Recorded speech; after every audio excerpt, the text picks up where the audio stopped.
This episode of the Long Run Podcast is sponsored by Skechers.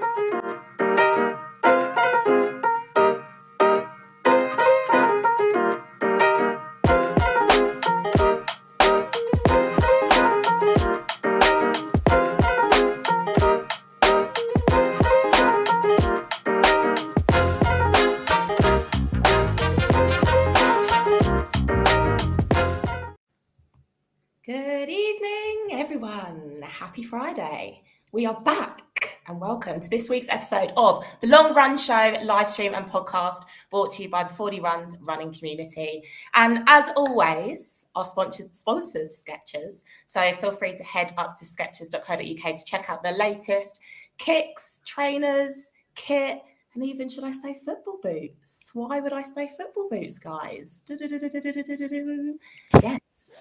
Can you actually believe this? Harry Kane has joined Team Skechers. Drum roll, please. What are we thinking about that? I was actually looking at them yesterday, and I noticed, obviously, they go live on sale next month. And I was like, I feel like we need to get Chris on board with trying to sneak a pair of them because it might be better than his skipping career. But I mean, I don't know. Have you seen him recently though, Chris? Oh, you're talking about? Oh, yeah, the picture he sent us. Have you seen that? Yeah, he's had You a must shocker on have holiday. seen it. I mean, no. he's been away on holiday, right? Yeah. You could say he's been putting on the pounds a bit. Just a few. Not, Honestly. it's not really a great look, that really, is it? So I know.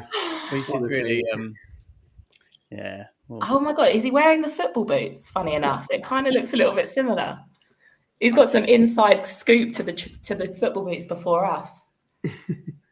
But anyway, welcome, guys. We're back. So I'm joined by the lovely Toby, Hayden, who is repping the good old Skechers, the lovely Ben, should we call you PB Ben, and myself, Jatila. So good evening, guys. How are we doing? Ben, I know you were just about made the stream, should I say. So for anyone that's joining and watching us live, we have got Ben live and direct from 3 sessions today. So Ben has been running, yoga and gym this morning. We won't go into your attire as to what you're wearing right now, but Ben, how are you doing? Yeah, best not to. Yeah, good. Unsure if I was going to make it. Literally finished yoga maybe 5 minutes before this, so I'm still in recovery mode. So, but yeah, all good. Been a good week. Up in the mileage again, ready for Berlin. 5 weeks, I think.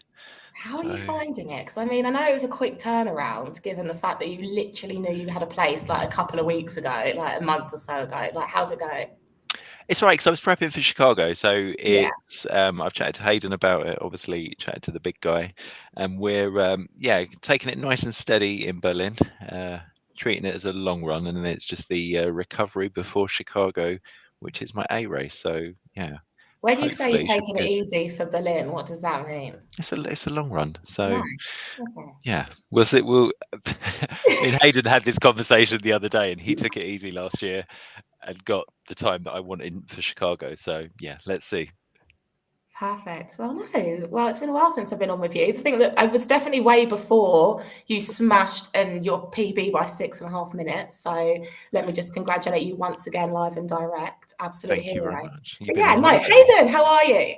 I am very good, and happy and excited once again on the show. And we've got a bit of free reign because the boss isn't here, and that always brings a smile to my face. And I'm even happy at the fact that he really has got out of shape in the last couple of weeks, and that makes me smile as well. It actually feels weird seeing a picture of him up on the screen instead of you, so I can see you. Exactly. I've got a night off from being bullied, so I'm always happy about that. But no, I'm good. Say still on training plans towards ultimately New York, but Chicago is calling. It's only about Toby will probably no. I'd say about 6 weeks away, 7 weeks away. Don't even know. I've lost where I am. I think I'm at end of week 5 towards New York. So it is what it is. You just keep running and these races will just appear. I literally get serious FOMO from watching you on Strava because I've done the complete opposite to everyone, by the way. I took a very long vacation and every single time I hop onto Strava, it's Hayden doing something different, something else. And I literally thought, this is just not on. I need to get back to it. But you seem like you're smashing it and everything's good. That doesn't make sense. So you go onto Strava and you see me doing loads of running, you think that's brilliant, while you're in where? Bali? Yeah. You've got FOMO. Are you joking? I did though, because I thought, oh my God, I'm going to feel awful when I get back, because I did absolutely nothing. But I could see it. I see on Instagram, you see pictures of me maybe doing running and sweating and absolutely knackered. And I see you on the beach or by the pool or posing in front of a restaurant with a cocktail. I know. That's me. That my should I say my hibernation begins now, because that's like me done. I've had my trip, I've had my treat, and now it's back to the grind. But no, everything seems like it's going well for you guys. Yeah, no, it is actually. I had a couple of weeks back where I went through that stage. I think I always get it around about week 3 or 4 where I'll start having a few aches and pains and you start worrying. You're thinking, what is this? Is this long term? And you start getting a bit down. But no, I seem to come out of that and feeling good. Things are going well. But as Ben said, we had a chat about it. My PB chasing days and running hard marathons, they're well gone. So I wouldn't say as much I'm going there just to enjoy it, because I think that's a little bit of an easy thing to say. Running a marathon is difficult to enjoy, but I'm going there just to run a marathon. I'm under no illusion of going for anything hard or anything great. I just want to go there and run both of them. And I want to run Chicago well enough, not too hard, so I'm able to run New York.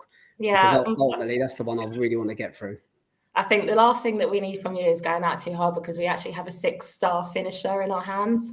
Like, it's creeping up. It's literally creeping up. We're not doing anything to ruin that. So apart from running Chicago Marathon 4 weeks before, I know it does seem a little bit silly, considering I've been chasing this for so long and I put so much into it, put my body through so much crap, and now I'm thinking, am I really going to risk everything doing a marathon 4 or 5 weeks before? But that's the way it goes, and just got to get on with it. Someone's just popped in the comments there. Gavin, Chicago 7 weeks from this Sunday. Squeaky bum time. It is indeed, Gavin. You are not wrong there. Not to make them nervous or anything, so we've still got a full show to go ahead with. But Toby, how you doing? Good. All right. So I actually muted myself because I'm all right. I've done a little bit of running, so that's always a bit of a bonus. And then, but other than that, sort of keeping it going, bits and pieces here. Just ticking on. Yeah, just trying to move along a bit, trying to build up slowly, mate. No, I'm just being stupid, really. I'm just running and then running a bit more. For what though? What have you got? What have you got coming up, Tobes? What are you planning for? What's the plan for? Nothing. I've got nothing booked in, mate. Well, what are you creeping up for? I'm just running because my mates are running. That's it. There's nothing. You got a couple of halves, haven't you? Nobody actually knows until they see him on the start line. Big Half and Great North. So you are prepping for Big Half, which is technically in under a month. 2 weeks. I wouldn't say prepping. I suppose you're one of the ones out of us all that actually doesn't need to prep for anything. So, I mean, you just go out and go. Yeah, just go and run, isn't it? What's the worst that can happen? When you get to the finish line. You've seen what the worst can happen. It happened to Simon over in Amsterdam. That's what he still finished. He did still finish. Wait, what happened? He wanted to lie down at mile 25, I think it was. So he was done. He did. Chris actually got I think it was a podcast one-on-one with Simon, all about hitting the wall, and he did hit the wall. And ultimately he did get up and he got it finished. But it definitely is a reminder to everyone that these things are real and these things are hard. And running marathons isn't a game. But he got through, as you said. But Toby seems to have that ability to not have to work so hard and doesn't seem to face these things that we all do. It's a luxury, I can tell you that for free. Absolutely. So what else are you prepping for at the moment? So obviously we've got a good few races coming up. Big Half, you're doing that, Toby. Hayden, you're not, are you? Nope. Ben, that's on the cards for you? Yep, indeed. You're doing it as well, aren't you? I am. I actually love Big Half. I do. Yeah, I'll be there. I can't wait.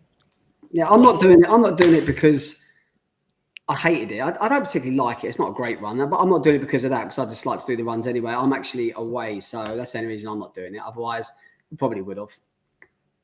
Yeah, no, it's going to be a big one. I'm trying to think what else is actually coming up. There's Great North Run is the 10th. Great North Run is my birthday, September the 10th. Ah. Yeah. Vitality 10K as well coming up. Yeah, Vitality 10K. That's the week, 2 weeks after Great North, isn't it? Yeah. Yeah, same day as Berlin, I think. Correct. It is. And then literally, as you said, then it goes into Berlin. Then there's loads of halves coming up. Then move on to New York, or Chicago, sorry. Then we go on to New York. So yeah, big season coming up, big events. I'm sure loads of people are right into their plans now, training for them. It's exciting. Berlin is literally right around the corner as well, actually. We actually have a shakeout run taking place as well, don't we? Ahead of Berlin. So it's sad to not be going to Berlin. But if I remember rightly, it's on the 24th. Ben, you might be able to help me out here. 24th? It is indeed. And to Gavin's point, that makes it 5 weeks from Sunday. So even, more real. Yeah, so just drop a comment as well, guys. So if you attended any of the races that are coming up, let us know, because I'm sure one of us is going to be at someone and we want to come and see you, meet you, let us know what you're running, what you're aiming for. If you want more details, just head on over, drop us some comments. We can give you some more details on that, because there's a lot coming up as we sort of draw closer towards that sort of that marathon season for some of you guys. So yeah, but anyway, I suppose we should sort of just touch a little bit on what we're talking tonight. Ben, can you remember off the top of your head? Go. We are talking about what start pen you're in and does it make a difference? Well, it's a big question, actually, because I suppose it really, really depends. So I'm going to kick off with you, Hayden. So does it matter what start pen you're in? Does it matter where you start? Does it matter if you rock up that little bit late? Does it matter if you fall into an earlier wave? A lot of it, I think, depends on what your goal is and what it is you want to achieve from the race. And it definitely is personal. Obviously, it doesn't matter from an actual time perspective, because nowadays everything is chip timed. And as you go over that start line, that's the start of your race, regardless of whether you start an hour after everyone else or an hour before others. I think a lot of it is psychological. You're going to get people that you're always going to get people that can put down faster times to get closer to the front, to either get the job done quicker. Some people want to do. Secondly, you'll always have the reasoning that you want to get away from traffic, because if you're really going for it and you're going for a good time, you don't really want to be weaving out of loads of people if you're going for a time. If you're one of the people that wants to, walk run, you might not want to be anywhere near the front, because you're going to have people barging and trying to go around you, etc. So a lot of it does depend on what it is you want to try and get out of the race. For myself, I probably am one of them people, I suppose it's psychological, where I want to start a little bit closer to the front. There is no real reason for it, because it is your own race and you do it. The problem I had was when I've done Boston, which is Tilly was there as well. When I've done Boston, I qualified. So I qualified with a good time. So they're really strict there, and they only put you in with the people that run the same time as you. So everyone in my pen was running the same time as me. And I only just scraped in by a couple of minutes. So I was probably one of the slower ones in my pen. And when you start off, to have like 2,000-3,000 people all running like that, your PB pace, that's a little bit intimidating. That's a little bit hard. And that's probably a lot of it why I went out a bit too fast and a bit too hard at Berlin. Everyone around me, normally at races, I'll weave around people, I start going forward. This wasn't the case at all. And it wasn't that people overtaking. Everyone was just like in sync. Everyone had the same speed and going at the same time. And yeah, it probably was. Some people probably like that. I found it a little bit intimidating. I felt as though I had to keep up. So from that perspective, it isn't a great thing always to get into that faster pen or go out fast. I honestly do think that a lot of these race places get it right, and you should really go with the time that you're running. And the idea is you've got people around you running that time. The problem is not everyone does. So you're always going to get people that are either going to zoom past you, be in pain and be in your way, or you're going to have people, or you are going round, because not everyone's going to tell the truth what pen they're in. And races like Great North Run, the difference from the start to the finish is massive. First person, I remember last year, I went out, I was running with Chris and Toby, Simon, and we were tracking people, and I was tracking this lady, a friend of ours, and she was jeffing it. And literally, as I got just to the finish line, my watch went off, and it was a Great North Run app. And I looked down there and I realised she just started. And literally, I was just about to go over the finish line. And because she was a jeffer and she was slow, she was looking at around about 3 hours. So she was a slower runner in terms of people that were at the Great North Run. And literally, you're thinking, you've got another 3 hours before that person comes across a finish line. And that, I don't know, that's not a great thing. So there definitely is an argument for having the people that take longer, I think, starting at the front. Yeah, I think I've done like a fair few races as well, actually, where I think mainly a couple of just smaller races, like run-through races as well, where I think back sort of nearer COVID time, I think it was great.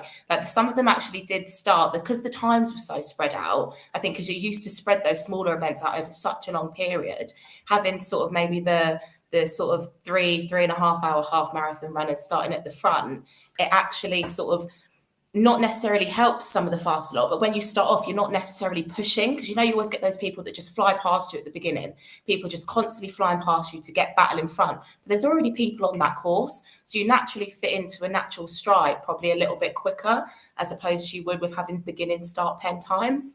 But you don't really see too much of them now, of the sort of the 3.5 hours sort of starting at the front. So No, They started changing it over COVID, didn't they? They started mixing up pens, and I don't really.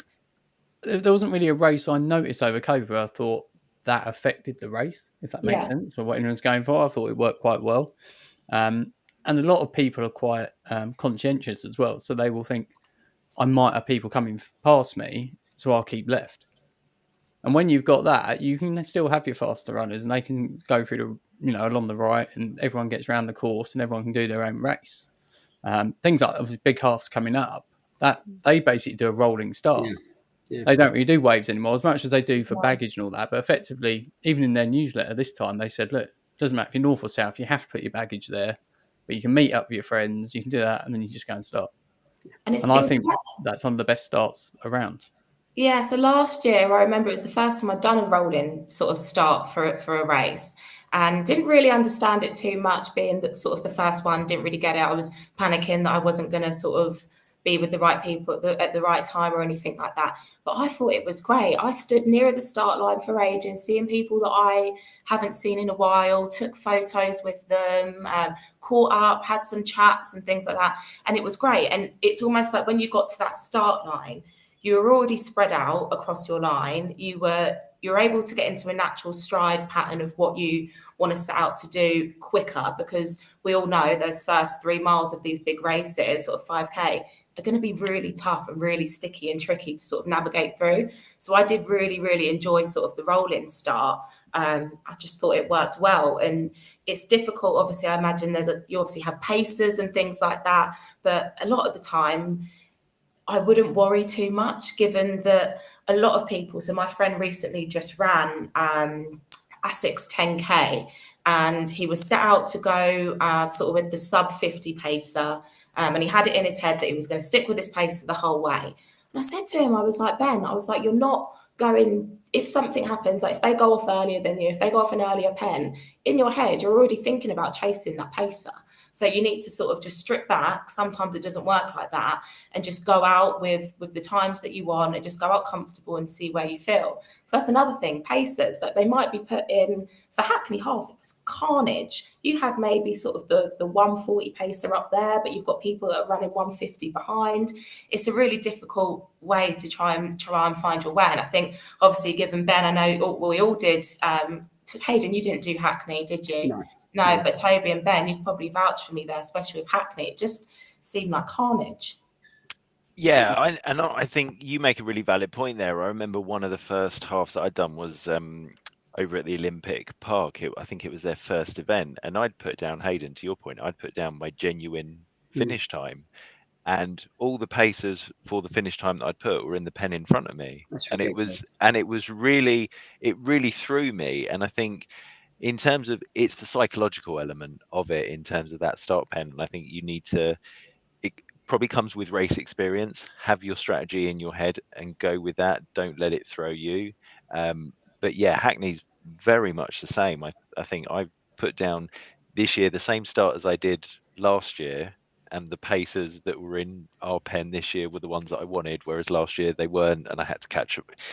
Really strange how they do it. It's like you're trying to play catch up in a way, and it's like you're already thrown off from the second. Because I know that I had in my mind that I wanted to run sort of like a 140, and when they stop you with Hackney, they literally just stop you dead for about 5 minutes, and you've got to wait. I was just watching that pack go off into the distance. And if you're someone that's doing their first race with a pacer, it could throw you off, and it could think, oh gosh, I've now got to play chase. You look at your watch, you're going way too quick, and you think, right, how do I readjust? So like you said, Ben, it's all about just trying to stick to your strategy. If you're on for pace, that's great. If the pacer isn't there, I really, really wouldn't worry, because if you're on track, you will eventually pick up that pace and catch them. So it's one of those things. What are your thoughts on sort of having like pacers? Do you normally follow a pacer, Hayden, or do you just go off sort of on your own? I've always had I've got that thing in my head where I feel if you train, all my training revolves around pace, not so much fast pace, wanting to be fast, not at all. But if I want to do a half marathon and I want to do it in 2 hours, and I want a training plan, I would train for a 2-hour half marathon. So as far as I'm concerned, if I've done a 12-week plan for a 2-hour half marathon, I'm going to go out on the day and execute that plan. I don't see the point in training for that and working hard for that, and on the day thinking everything I've done, I'm going to throw away because that man there is going to run a 2-hour half marathon. I'm just going to follow him. I'll be fine. For me, that doesn't work. And I know Ben alluded to it. I was listening to your podcast, your one-on-one with Chris, which is very good. And you alluded to it. You're a progressive runner, aren't you? Where you start slow and you get faster. Whereas a lot of places won't. A lot of places will do a split even pace because that is their job. And for me, I like to do an even pace, but I just don't want that reliance on anyone. And as you said, if you get there on the day and you're thinking to yourself, I'm relying on a pacer, and that pacer, if it doesn't turn up or they're not there or they're in a different pen, and marathons are the worst for it. You can be in a pen and you've got a marathon time half an hour faster than yours. You look around, you think, wow, and they go off really fast. Or your pace that you want to do could be a pen behind. So it's really hard, like you said, to get that motion. But a lot of it, again, is psychological. I know she won't mind me saying it, but we had Marissa on a few weeks ago and we was up at the London 10K, and she was in one of the back pens, but she'd come early because she'd come on the train with us and we had the pictures taken and stuff. And myself and Toby was there as well. We was in one of the front pens. We put down a good time. And literally, we was all talking, we was all standing there, and we was all sort of like herded into this like gate area. And she was just talking to us. And before we knew it, we was walking. It's like you walk around Trafalgar Square to the start, and you couldn't turn around and go back, climb over a fence. And she was there. We just said, Marissa, just stay here. She had a number on. If anyone says anything, yeah, by all means, she's more than happy to go back. I said, you're walking now. There's no point in you going and standing there for 45 minutes waiting. You're in this now. It's going to be hard for you to get out. So she came to us. She was very nervous. She went out, PB, straight away. She said that race experience, everything about it was completely different. She didn't really give a reason for it, because she said people were overtaking her, but I think psychologically it just gave her that bit of a boost, and she was just up there and she got a PB by quite a way. Yeah, it's difficult. It's how people execute. It's really down to sort of how you're feeling on the day, and just if you're put in that situation when you can't actually do anything about it, what's there to stress about? Like it's done. You're just putting more stress on yourself by being in that situation and trying to think yourself out of it. Yeah, you're going to end up doing something like Paul Gallup just in the comments. He said he missed getting into his pen at Royal Parks last year. It was an absolute nightmare, weaving in and out, up and down pavements to get round other runners. He ended up injuring himself for months, and he's still not right now. That's an extreme example of what can happen if you don't get into your right pen, I suppose. But yeah, I'd say Ben is running here. He said he prefers starting in the front. He done landmarks in 2022 and starting in wave 6. There was a lot of traffic and running around people who would suddenly stop and walk. And then last year, he started in wave 1, absolutely smashed it, far better. It's also like you've got to consider with these sort of massive races, it's almost like you have to factor that starting 3 miles into your race plan. It's so key, and I think we forget about that. Like when we get given training programs or target paces for race days, a lot of the time you'd say, okay, I'm going to run the first miles sort of hitting at maybe sort of 9-minute miling or 9:05, and you almost realize that pretty much thousands of people at that first starting are going to be going a lot slower because there is traffic.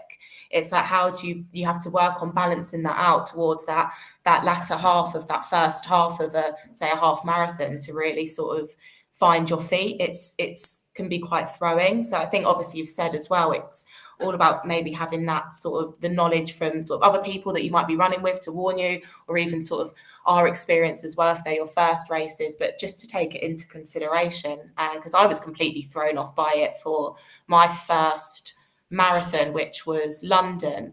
And there was 2 pacers, I remember very well. There were 2 pacers for London, and one of them actually pulled up injured on the side of the road. Due to, I'm not really sure what it was. So there was that one pacer left out on the course, and it turned out to be sort of absolutely fine. But if there was only that one pacer there the whole way, it's like a lot of people would have been like, oh God, now what? You're all going at this pace. Like, what do you do? So I think you definitely have to factor it in that these things happen. Like it's a race. Everything happens. There's races every single week, every single year where people are going to pull up injured, whether they're a pacer, a pro runner, or sort of your everyday runner like us. So I think as well, you've got this element as well, and it's actually a big thing with regards to this topic. And we had a couple of messages on the Instagram. I think someone just alluded to it in the comments as well. The people that are the slower runners that put down their honest times and do the right thing, and they go to the back, they end up feeling a little bit penalised sometimes, where they end up getting to the end of the race and the people aren't around, the support goes down.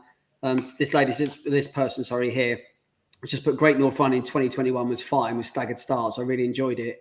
Last year, it took me 45 minutes to get over the start line from the gun going off. The bottle lids were everywhere, and I had to navigate through each water station. The support isn't there for those who are at the back for some races. For me, the biggest part was seeing Eilish McColgan as she started the race, but she had gone by the time I had got to the start line, and the army who always lined the finish line had also gone.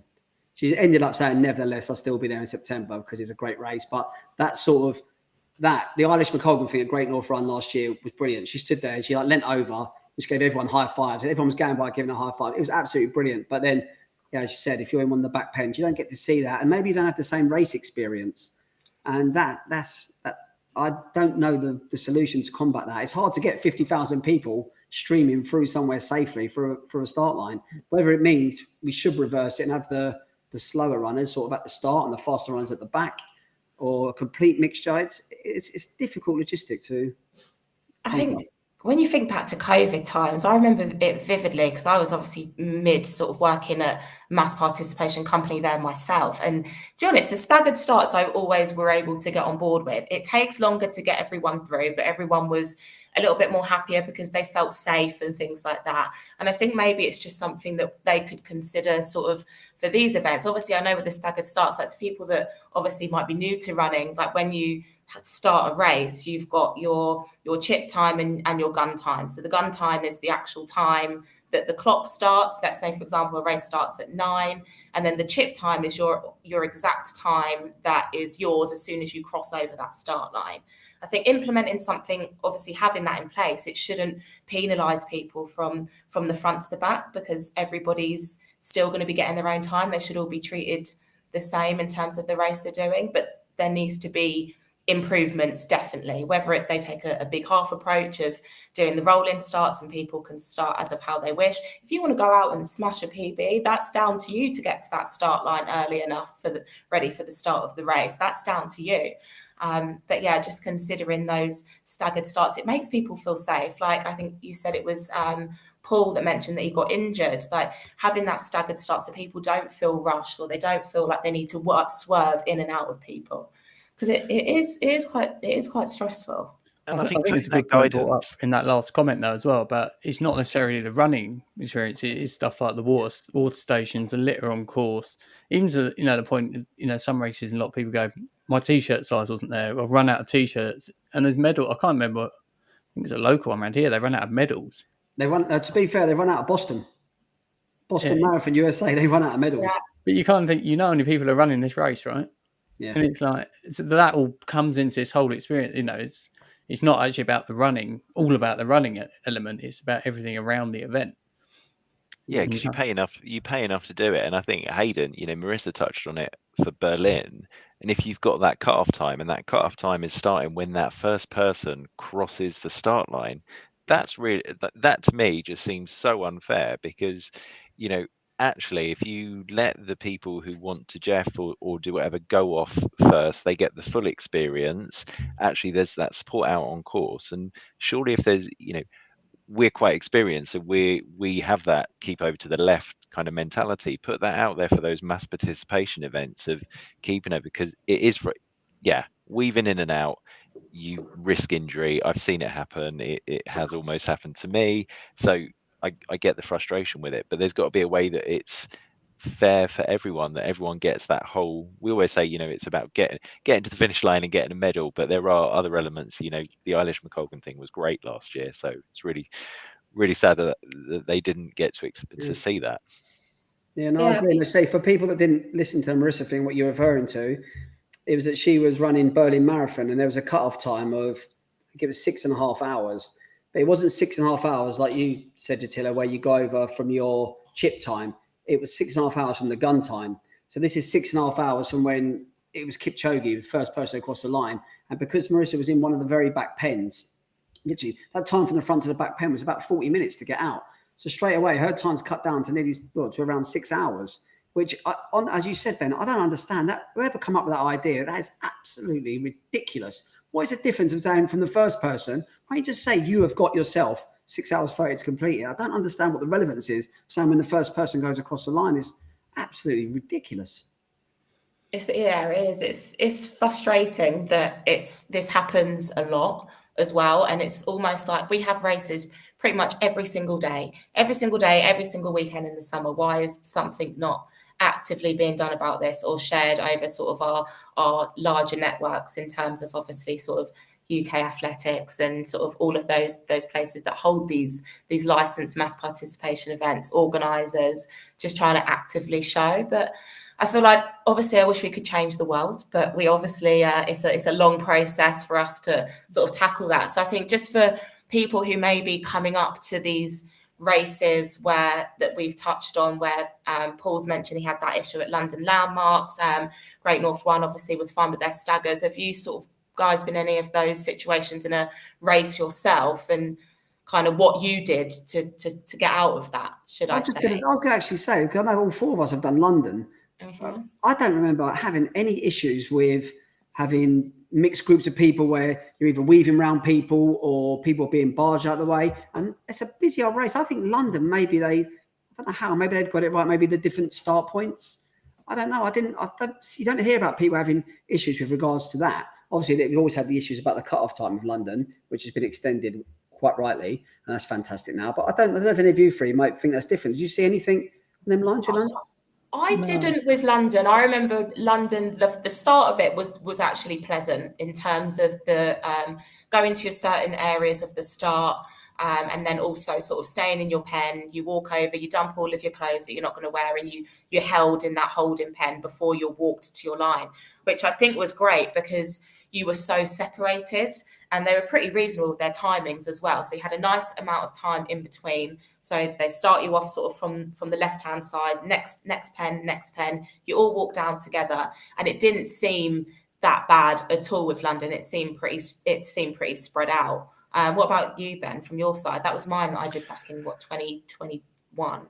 Yeah, and I think I started with Simon and Chris, and we started I think we were probably the last ones to cross from our starting pen, and it was fine. And even when the starts merged, I think in my head I had a bit of like, oh my god, here go, like this is the bit that everyone talks about, and it's just like it's just going to suddenly be like sardine, and it just wasn't at all. Hey, that's probably the only race that I've done where I didn't feel that I was weaving, I didn't feel that I was getting jostled or anything like that. It was comfortable. That was it in terms of just running. Whereas normally Central London races, you do tend to find it is a bit sharpen elbows and try and get round people. So London's I thought did really well on that. And the reason I brought that up as well, which I thought was quite relevant as well, is obviously London Marathon events, their big showcase half is the big half. And obviously, as Toby alluded to earlier, that rolling start, it works. It really, well, I'm not saying you can do that every race, but a big half, it does work, and you didn't get that again there. So that's two big events, the London Marathon events put on. We're giving them praise here because Chris ain't here. And it seems that they, I don't know, maybe they've got something else in the bag they need to share with others that they seem to, maybe they've got it right. They both got like nice wide starts though as well. And say London, the marathon's obviously split anyway over 3 starts. And so when you do merge, you do realise it gets a bit busier, but by that point, everyone from their own start is spread out. Yeah. So there's already those gaps. The big half, again, it's a nice wide, 3-lane dual carriageway. Not dual, that'd be 2. No, you know Just to what's point funny? that out, I had worked that one out. I will stick on. So yeah, it's nice and wide there, but I think there's also probably a difference between what type of race you're doing. So if you're going, a 5K, 10K, obviously, there's a big difference in pace. Yeah. That the people at the front will be doing it. Whereas when you're looking at the half and the marathon, that's obviously dropped down a bit anyway because people don't go out quite as quick, and it's obviously that more endurance attempt. But I think that makes a big difference. Yeah, that's a good point. I think Yeah, with no. the starts as well, do you think I think what I love about Big Half is the fact that it is that rolling start. So Jatili, you touched on it earlier. You can walk up with your friends. It doesn't matter who's, if you're doing 2 hours, someone else is doing 2.5. You can start together, do the first 5K together, and then you start running your own race type thing. So you do get that experience. Whereas, part of what's great about this community is you're never on your own at a race. But if you're in a pen by yourself, and we've got it with, we've got a group chat for some of us going up for Great North, and there's conversations about the starting pen and where people are. And actually that does create, so does that encourage people to almost put the same start time down so that they do end up, I have to say I'm guilty of that. I did do that for London, and it worked in my favor, and I got in with Chris, and it was a fantastic experience. But had I been by myself, I think that would have thrown me probably for pre-race. Yeah, no, I think given obviously that we're obviously preaching up on the older London Marathon events and things like that, but kind of want to give everyone just some tips if they do find themselves in a start line that isn't quite like Big Half. We'll give it all the praise as it's coming up quite quickly. But Hayden, being in that situation, and let's say it's a real tight start line, someone you're about to start your half marathon. You're boxed in, you don't know what to do, doesn't look like your pace is starting off how you wanted it to. What would you do? Oh, that's put me on the spot. That's a great question. I think, first of all, it depends. What distance we're talking about? Half marathon, did you say? Let's say half marathon, yeah. So I think ultimately you have to be calm. You have to relax. You have to think about this. As you said, you might be boxed in, but as long as you're still running. So when you say boxed, you're not going to be stopped. So, okay, you might be dropping off 5, 10, 15 seconds off pace. You can make that up. Don't panic. That's the most important thing. You can get to a point where you panic. This is the same as any race when you go out there. If it's your first half marathon, you've been training for a 2 hour 30 half marathon. You know what pace you've got to hit. If you don't hit that pace in one of them because you've stopped for a drink, don't worry and stop panicking and thinking, oh, that's it. My race is over. I'm done. Relax. You can always make these times up, especially towards the end. You're always going to put in a bit of a shift. So I think I would just literally just take it easy, assess the situation around me. Certainly don't panic and start trying to run around people or stay away from any trouble because that's always going to end badly. Worst case scenario is you're going to be a minute or 2 minutes off your pace. Is that the end of the world? No. No. Ben, what about you? Similar? Yeah, but I was literally listening to Hayden there, and I was like, Yeah. tick. And I vote that point about running around people because someone touched on it earlier. That is where you're putting yourself at risk of injury, things like that. There's time in the race, especially with the longer distances, to make it up. So it is about just relaxing a little bit, get to 5K and assess where you are. So just kind of go with it, try and get a little bit of space, but don't put a shift in the first 5K. You've got a race to make up any time where you can. I actually feel like you exert much more energy trying to do that as well. Like if you think well, I live in London. We run on these London streets. I mean, we all know holes, potholes, people, water bottles, like we said, galore. Like if you're too busy focusing on trying to weave around people, stepping past people or pushing people out of the way or nudging, you're actually going to exert a lot more energy. Heart rate's going to be through the roof. And you think, wow, I've literally started how I should be feeling when I finished. So I think combining your, Hayden and Ben, your points as well is just try and stay calm, really. That first, we're not in a 100-meter sprint. That first 2 miles, it's not going to make much difference. You can make it up. Because I mean, if you look at people's you look at people's times or things like that, you can make it up so easily, whether it be in that last push where you've got someone screaming from you down the side, or you've got someone tapping you on the shoulder saying, come on, mate, a little bit of adrenaline, you'll be surprised at what it does. So I completely agree. Toby, anything different? Well, I was going to say, there's only so much you can control. Yeah. So you've got to live within what you can control. But even so, I'm guilty of this, and I reckon probably all of us are. We all run in London fairly regularly because we're lucky to be so close. How often do you run in London and actually look at your surroundings? Yeah, don't. So why don't you do that? You sort of slightly off pace, take your mind off it, actually look at where you are. Be grateful for running around closed roads in London and just enjoy it. I mean, there's no point getting worked up about it. There's literally nothing you can do about it. Enjoy yourself. Don't try and weave. Don't get injured. So true. I suppose it's what Chris always says to you, Ben. I'm surprised you shook your head. Always look up. Why are you looking on the floor? Look. There's nothing down there that's going to help you, right? There's nothing down there that's going to help you. Cowboy up, son. Wow, it's like he's on the podcast. Yeah. Give me here in a minute. I've got a question for you all, though. So, I can't remember what race this is, but I know one or maybe two. I've had it. I've had an email a few weeks out going, can you check your start time? So not all races do this. I can't remember. There was definitely one or two. I think that's a brilliant thing because obviously you sign up for these races a year ahead, 6 months ahead, however, and you go, brilliant, I want to do this pace. But actually, once you get round to your training, you go, maybe I was too busy. I haven't managed to do it. So actually, my time, I'm going to put 15 minutes slower. Or actually, I'll put a lot more in. I've managed to get the time and actually I'm way ahead of where I am. So I can adjust it and say I'm going to be quicker. Do you think that then help the split in it won't put as much pressure on people when they sign up to try and guess and maybe end up in that pen that's not right?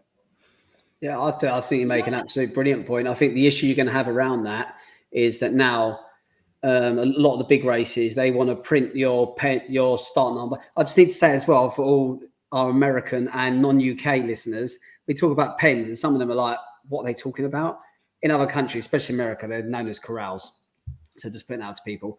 But I think that a lot of these big companies now are so obsessed with putting so much on the bib, whereas old school days, it was just a number.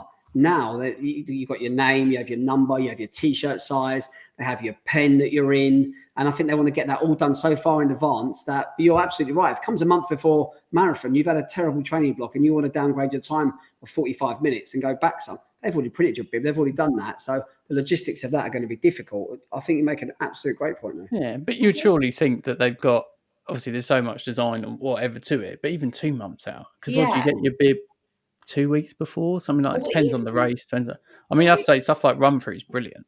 I know it's a completely sort of different thing to the large event, but you don't have your name, but you turn up your name and they give you a number. You can pick your number.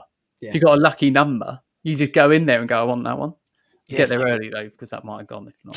Same with ADW as well, right? Nick it off someone. Yeah, no, I do think that's a good idea. Like even 2 touch points, I think 2 parts of the communications. Because if you think you get your initial email where you'll send through your estimated finish time super early, that's already gone. But you sometimes get those chaser emails for you to confirm your emergency contacts, the name that you want on. There technically is 2 touch points. That second touch point could also include, do you want to amend your time? I do think that would be a really good idea, because normally you get them details early enough for them to go ahead and do the printings. Because obviously you've got to think the quicker they do it with sponsors and all of that sort of side of things. I do think that the 2 touch points could be good, because it might make people think, oh, actually, maybe I was a little bit too harsh on myself. Maybe I can bump it up and it will give you that little bit of a push. I don't know of anywhere that specifically does that in sort of the larger races, but no, I think it's a good idea. Are you trying to say that Toby hasn't been live on the show for about 6 months? And he comes on the very first show and he comes up with a good idea. Chris won't be happy. I'm going to sell this one along with putting the times along with all the kilometre markers on the map. I love that idea. Terrible idea. Brilliant. Hayden, didn't we get an email from Chicago? And I'm guilty of this. I looked at it and meant to review, but there was something about you could change your corral if you wanted to change your time or something like that. Yeah. And I looked at it and thought, I'll have a look at that tomorrow. Yeah, and then I just didn't. So literally, I think initially you go on your predicted time, or if you age qualify, they know your time. And they sent out an email, I think it's about a month or so ago, and 5 weeks said literally, you've got a week to apply for a pen change.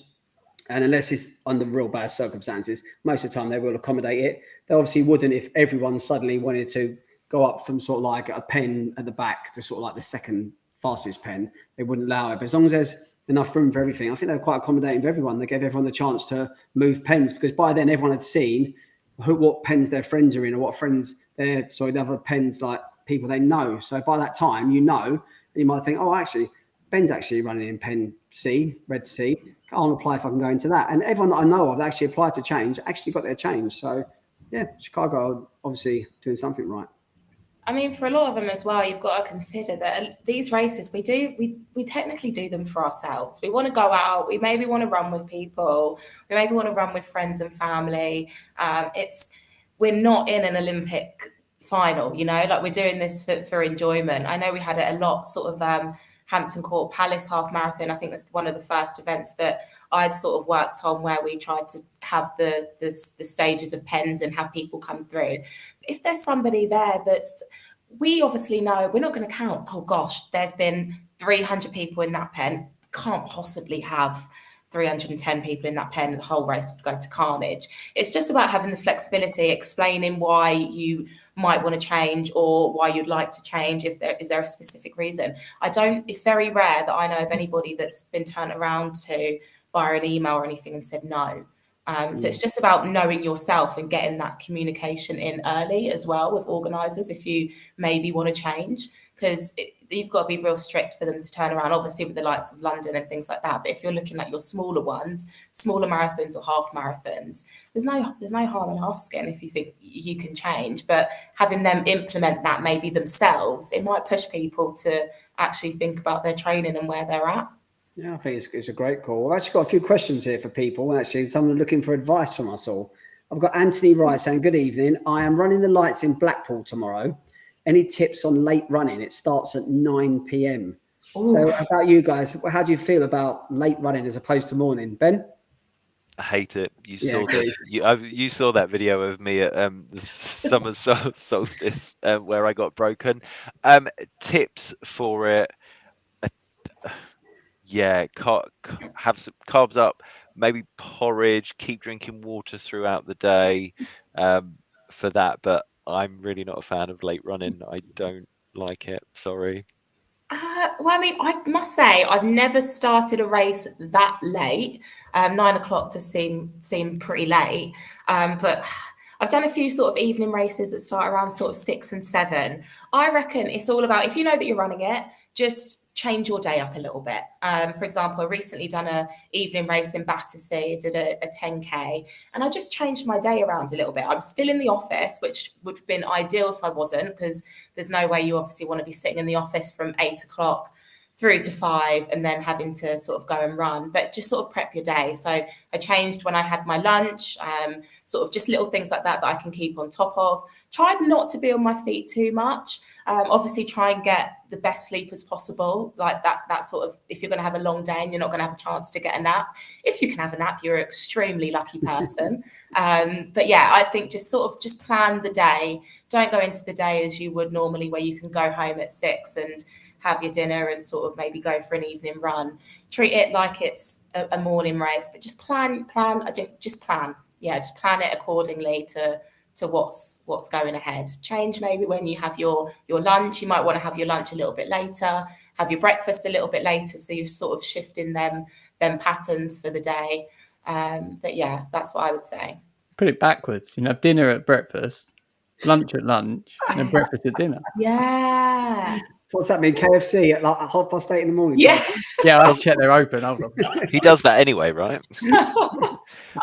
I think to your point, Jatilla, as well, part of it is that mental tiredness that you get through the day, right? That's probably the difference from a morning to the evening race. So it is trying to find that time post work just to, clear your mind and get a little bit of, rest, relaxation and mental relaxation would be my top tip for an evening race. Yoga, Ben? Or yoga, absolutely. You're going to show us? Yoga. definitely not going to show you. Why not? I was excited to see you stand up and give us a little bit of a demonstration. What that kind of show. Definitely, yeah, it's not that kind of show. It's not even 9 o'clock yet, sadly. Yeah, no, I agree. I think, well, 9 o'clock, also you've got to consider a lot of us do races in the evening that might be sort of straight after work, that sort of 6 p.m, 7 p.m. time. You're not going to have that much time from work to the event. But given that it's actually 9 o'clock, I'm not sure, Anthony, if you sort of work from home or if you work in an office, but 9 o'clock, you actually do still have a lot of time to sort of head home, sort of freshen up, relax, chill out for a little bit, do any pre sort of race routine that you might do as you would per a morning race. So yeah, given that it's 9, you still have got that time in the evening just to sort of still have some prep time and not rushing straight from wherever you've got to be as well. I think you're running the lights in Blackpool, and I think the biggest thing about that is you're supposed to, as Chris would always tell Ben, you've got to look up and look around, and that's the whole idea of it. If you're going to go for it and make that one of your like real PB chasing races, you're going to miss all the atmosphere and everything else. So maybe it's one of them races where it doesn't become a race, it just becomes a nighttime run that you have fun. We've got David listening from Sweden. He is running his second marathon in 2 weeks. That's hardcore. Oh. He did his first marathon 7 seconds under 4 hours after the AirPod on his Alpha Fly burst in the first 5K. Oh. He's going to use his Alpha Fly 2s, but he's scared. Any tips? Well, I think this is probably a question for Chris, but I would say if you run 7 seconds under 4 hours with the AirPod, what's that, 37K, I wouldn't worry about it. Obviously, AirPod isn't doing much, is it? You've obviously had a good run and a good race. And the Alpha Fly 2, yeah, absolutely spot on. They're my favourite. They're my race shoe. That's what I always go to a marathon. Love the Alpha Fly 2. So don't be scared. Just crack on and get the job done. Don't be scared. As soon as you put them alphas on your feet, it's almost like you're flying. I love it. I'm a new advocate for the alphas, and I just think they're fantastic. I'd even try them without the AirPods. Fine. It's all good. It's all good. David, it'll be so good to hear how you get on. I'm sure you're going to be absolutely fine. Absolutely fine. We've got a message on the Instagram from iRun2M, and they've asked, do any of you use any muscle rub balms when your muscles are tired and sore?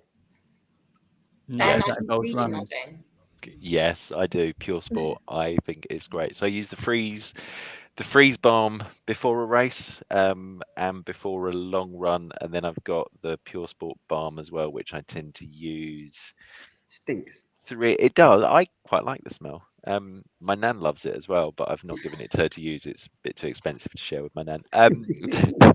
As much as I love her, 3 or 4 times a week I tend to use it, and I really like it. So I would recommend that. I think I need a little bit more details on this stuff, because I've never used these rubs or anything like that.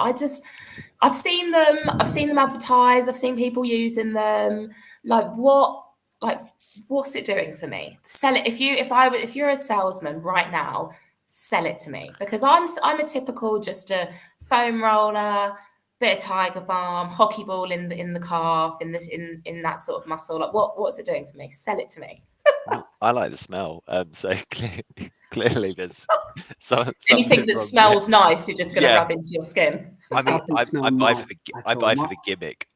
No, I go upstairs, I get into bed and I'm like, what is that? And my wife Louisa, she has just covered herself in it. I'm like, it absolutely stinks. It's horrible stuff. It might work, but I just hate the smell of it. It's horrible. Psychological aspect as well of it, I think. I find it's almost like you're giving yourself a bit of a massage. So it's a bit of self-love. It's nice. I don't have a bath in terms of in my bathroom, not as in I don't bath. I have a shower. So for some people do the Epsom salts and stuff like that. I don't have that luxury unless I just get in a bucket outside. So for me, the muscle balm and stuff like that is how I show my legs some love. You're gonna have to send me some of what you're using, and I'll give it a go and see. Too expensive to give away. Is it really expensive? I'll bring it to Big Half, and you can.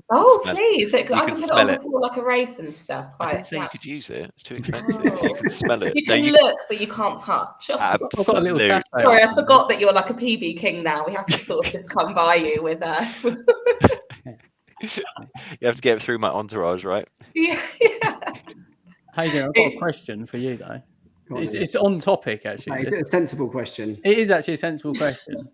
say I was like going to turn up to a rolling start tomorrow with quite a few people. Right. Where would you start within the rolling start? Firstly, I think that you're alluding to a certain park run that 3 of us are going to tomorrow. And I think it's going to be anything from a rolling start when we've got literally, I think, so tomorrow, to put a bit of context to this, the 40 Runs running community, quite a few of us are heading over to the Isle of Wight for an extreme park run adventure. So we've basically hired out a hovercraft. So we sold out the whole hovercraft, got 78 people on that. And we've got a sea cat going over there with about 20 odd people on. And we've got a car ferry going on over there with the boss man himself, with Speed Go and a few others. So there's going to be about, I think it's about 105, 106 of us going to turn up to this park run tomorrow. And they usually get about 350, 400 people there. And it is tourist season, so it could be more. So tomorrow's going to be a big park run for everyone down there in the Isle of Wight. And if you're on the Isle of Wight and you're listening to this, go down to the park run tomorrow at Plea, and we will all be there. We're going to be volunteering, helping out, and we're going to have loads of fun. But going back to Toby's question, it's not going to be a rolling start because it's actually quite a, I've done the park run a few times, it's actually quite a thin start. So for all of us to sort of start going down there, it's going to be absolute chaos. But it will be good and organised chaos. And it had, to be fair, for anyone that's done it there and know, it's a lovely park run. It really incorporates a bit of trail. You've got a bit of beach. You've got a bit of park. It's a lovely park run. So, yeah, it's going to be a real good fun day tomorrow. You got any shoe recommendation? Shoe recommendations? I'd go barefoot. No, shoes. Are you going to go barefoot? You've heard it here first, right? We will get pictures. Not. There's a really horrible traily bit actually that comes up, and the hill you go is actually called Tourette's Hill, and you can work out why. It is like it's not very nice at all. But no, we've got this nice weather at the moment. We'll have any shoes will do the job tomorrow, I think. Boston 12? Yeah, I think Boston 12. Do you know what? Actually, I'm going to wear my Boston 12s tomorrow just because you've said that now. I'll wear mine. Oh, we all going in Boston 12s? Yeah, why not? Great shoe. Loving it. Given that you're all at home, what time are you leaving in the morning? I think we're all leaving at different times, so we're in different parts of London. For myself, I literally live really close to the A3. So for me, down to Portsmouth's about it's quick. So it's really easy for me. So our hovercraft is until 8 o'clock. So I'll probably usually it's extreme park runs. We've been meeting about 3:30, 4 in the morning. Tomorrow I'll probably won't leave till about 6:30. Oh, that's good. That's fine. What about you, Ben?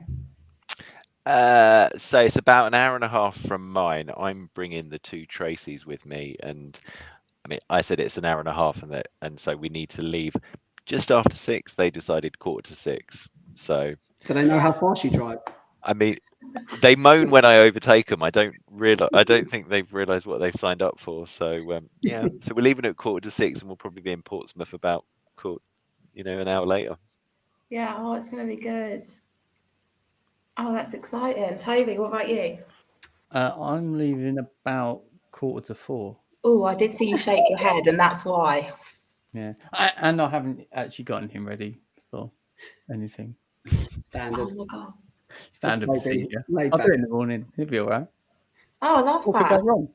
Nothing can go wrong. You'll be fine. Get that KFC in you early doors. Do it backwards. You'll be I'll stop at the sweet. service station. Yeah, you'll be sweet. You're going to need to. Parkrun doesn't start till 9, so you're going to have already been up by about 5 or 6 hours before it starts. I could just stop at yours, Hayden.